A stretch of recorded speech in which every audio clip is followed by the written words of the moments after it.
Ladies and gentlemen, today is a big day. And the reason for that is today Magnus, Carlsen, and Gukesh played in the Grand Chess Tour Rapid, and Gukesh played an incredible game of chess. Only has been outplaying everybody in this tournament. He's been outplaying people on the clock. Rook d6.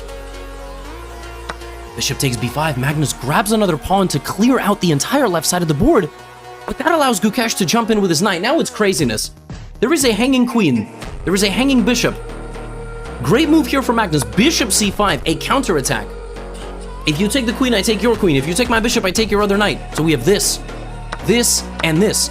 Magnus gets a rook, Gukesh gets both the bishops, but white is up a lot of pawns. 2 of them, but it really feels like more, because this is a 3-on-0.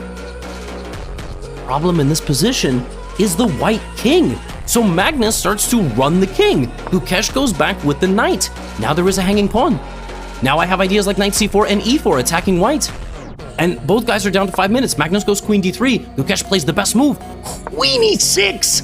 The only move in the position to maintain any advantage.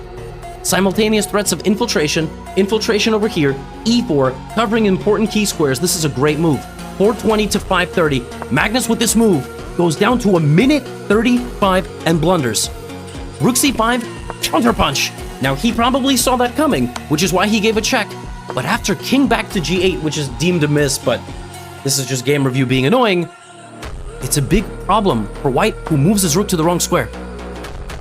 Rook e1 was maybe the move, and still the computer wants to hide the king. But after this, pawn takes f3, knight e4 is coming in, queen a2 is coming in, rook a3 is coming in, you have 3 extra pawns, but you can't get them moving. Magnus plays rook e5, and now queen h3! That was the idea all along! There was 2 infiltration spots, h2, g2, both hanging. Magnus has to take a pawn, but rook a3, knight c4 also. Rook a3 is going to be incoming on the next move, which is why rook a5 has to be played.